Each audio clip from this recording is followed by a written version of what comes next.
जय हिंद दोस्तों, क्या हालचाल। उम्मीद करता हूँ आप सब के सब यहाँ पे बहुत ही बढ़िया होंगे। आज की इस वीडियो में हम यहाँ पे कंपैरिजन करने वाले हैं भाई Realme के P1 Pro स्मार्टफोन का Realme के ही 12 प्लस स्मार्टफोन के साथ में। तो कंपैरिजन भाई लोग हम यहाँ पे स्टार्ट कर लेते हैं हमारे फेवरेट टॉपिक डिस्प्ले के साथ। तो Realme के P1 Pro स्मार्टफोन में दोस्तों हमें देखने को मिलती है एक 6.7 इंचज़ की full HD plus curved AMOLED display जो कि पंच होल के साथ यहाँ पे आती है।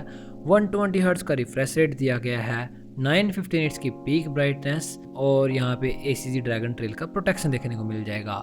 पर दोस्तों एक बेकार बात यह है कि यहाँ पे कोई भी HDR10 प्लस का सपोर्ट आपको नहीं देखने को मिलेगा, ना ही नेटफ्लिक्स पे और ना ही यूट्यूब पे। दूसरी ओर भाई Realme के 12 प्लस स्मार्टफोन में भी हमें बिल्कुल एक यही सेम डिस्प्ले दी गई है, पर यहाँ पे हमें एक HDR10 प्लस का सपोर्ट मिल जाएगा। और ये Realme के 12 प्लस स्मार्टफोन की डिस्प्ले दोस्तों एक फ्लैट डिस्प्ले है जो कि गेमिंग के लिए बढ़िया रहती है। इसके सिवा दोनों स्मार्टफोन के डिस्प्ले में भाई ब्राइटनेस सेम है, रिफ्रेश रेट सेम है, रेजोल्यूशन भी सेम है और स्क्रीन साइज भी सेम दिया गया है। तो कंटेंट वॉचिंग की अगर मैं बात करूँ तो भाई प्रीमियम लुकिंग डिस्प्ले चाहिए तो Realme का P1 Pro स्मार्टफोन बेटर रहेगा।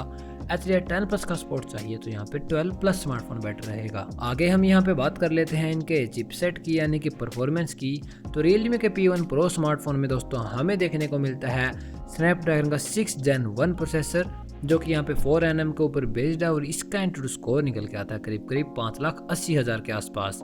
LPDDR4S की हमें यहाँ पे रैम देखने को मिल जाएगी और एक फास्ट UFS 3.1 की स्टोरेज दी गई है। आप इस प्रोसेसर के साथ हाई टू अल्ट्रा सेटिंग्स तक गेमिंग कर पाएंगे, हालांकि थोड़ा बहुत लैग आपको नजर आएगा गेमिंग में, अदरवाइज चिपसेट बहुत ही जबरदस्त दिया गया है। दूसरी ओर भाई Realme के 12 प्लस स्मार्टफोन में हमें देखने को मिलता है MediaTek का Dimensity 7050 प्रोसेसर जो कि 6 नैनोमीटर के ऊपर बेस्ड है और इसका एंट्री स्कोर निकल के आता है करीब 5,40,000 के आसपास। ओवरऑल भाई देखो, अगर चिपसेट के परफॉर्मेंस की अगर मैं यहाँ पे बात करूँ तो भाई कभी एक ज़माना था जहाँ पे ये MediaTek का Dimensity 7050 प्रोसेसर Realme के 11 Pro स्मार्टफोन में देखने को मिलता था।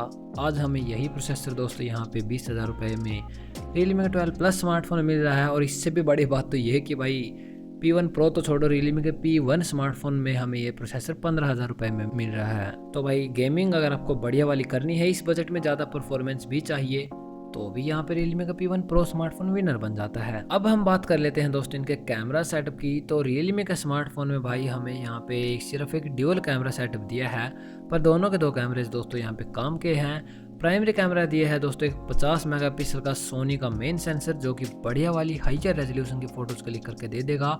दूसरा कैमरा दोस्तों यहाँ पे बेसिकली एक 8 मेगापिक्सल का अल्ट्रा वाइड एंगल कैमरा मिलता है जो कि सभी स्मार्टफोन ब्रांड देते हैं। भाई इन्होंने भी वही काम किया है, कुछ भी खास आपको नजर नहीं आएगा। दूसरे Realme के 12 प्लस स्मार्टफोन में हमें यहाँ पे एक ट्रिपल कैमरा सेटअप दिया गया है भाई।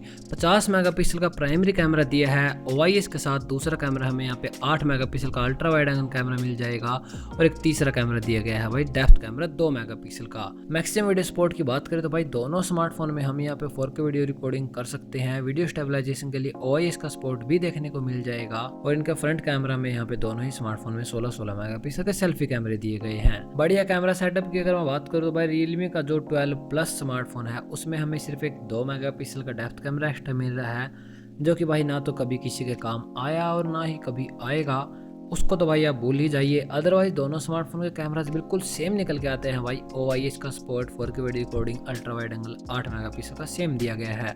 कैमरा सेटअप वाइज आप कोई सा भी स्मार्टफोन चूज कर लीजिए दोस्तों, सेम ही दिए गए हैं बेवकूफ़ बनाने के लिए आपका। अब हम यहाँ पे बात कर लेते हैं इनके बैटरीज की। तो Realme का स्मार्टफोन में दोस्तों हमें देखने को मिलती है उनकी सेम टिपिकल सी पूरे 5000 mAh की बैटरी कैपेसिटी जो कि भाई 45 वोट की फास्ट चार्जिंग को यहाँ पे सपोर्ट करती है। बट डब्बे के अंदर दोस्तों हमें यहाँ पे एक 67 वोट का फास्ट चार्जर दिया है जो कि अच्छी बात है।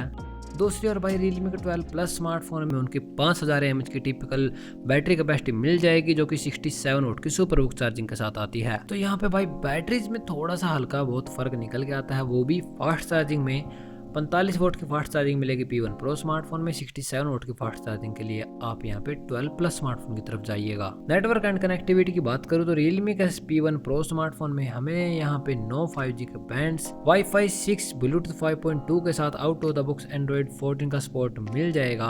दूसरी ओर भाई 12 प्लस स्मार्टफोन में भी हमें यहाँ पे सेम 9 5G के बैंड्स, Wi-Fi 6, Bluetooth 5.2 के साथ Android 14 का सपोर्ट दिया गया है। मल्टीमीडिया के सपोर्ट के लिए स्टीरियो स्पीकर्स का सेटअप दोनों स्मार्टफोन में मिल जाएगा। इन डिस्प्ले फिंगरप्रिंट स्कैनर दिया गया है और 3.5 ऑडियो जैक सिर्फ 12 प्लस स्मार्टफोन में मिलेगा। और इनके प्राइसिंग को जानने से पहले जान लेते हैं दोस्तों इन दोनों स्मार्टफोन के ओवरऑल डिफरेंसेस को। तो प्राइसिंग दोस्तों दोनों स्मार्टफोन की सेम रखी गई है और जो Realme का P1 Pro स्मार्टफोन है उसमें हमें यहाँ पे थोड़ी सी एक्स्ट्रा परफॉर्मेंस मिल जाएगी, प्रीमियम का और डिस्प्ले दी गई है दोस्तों। दूसरी ओर दोस्तों Realme के 12 प्लस स्मार्टफोन में 67 वोट की फास्ट चार्जिंग और डिस्प्ले के अंदर 10 प्लस का सपोर्ट मिलेगा। इसके सिवा कोई भी डिफरेंस नहीं निकल के आता। प्राइसिंग को अब हम इनका जान लेते हैं। तो Realme का स्मार्टफोन का बेस वेरिएंट 8GB की रैम और 128GB स्टोरेज के साथ दोस्तों आपको मिल जाएगा पूरे 20,000 रुपये का। दूसरी ओर Realme का 12 प्लस स्मार्टफोन का बेस वेरिएंट यहाँ पे 8GB की रैम और 128GB स्टोरेज के साथ आपको मिल जाएगा दोस्तों पूरे 20,000 रुपये का। ओवरऑल वैल्यू फॉर मनी की बात करूँ तो भाई बहुत ही मुश्किल हो जाता है ये बताना कि कौन सा स्मार्टफोन ज़्यादा वैल्यू फॉर मनी प्रोवाइड करता है। अगर आपको यहाँ पे दोस्तों Realme के स्मार्टफोन में ज़्यादा परफॉर्मेंस के साथ अल्ट्रा वाइड एंगल कैमरे का सपोर्ट चाहिए तो आप Realme के P1 Pro स्मार्टफोन की तरफ जा सकते हैं। और अगर आपको यहाँ पे परफॉर्मेंस प्रायोरिटी रखनी है 20,000 रुपये के बजट में तो आप इन दोनों स्मार्टफोन की जगह Vivo के T3 या फिर iQOO के G9 स्मार्टफोन को चूज़ कर सकते हैं। तो यही था दोस्तों मेरे कुछ ऑनेस्ट ओपिनियन इन दोनों स्मार्टफोन के बारे में। मिलते हैं नेक्स्ट वीडियो में। इस वीडियो में इतना ही। बाय।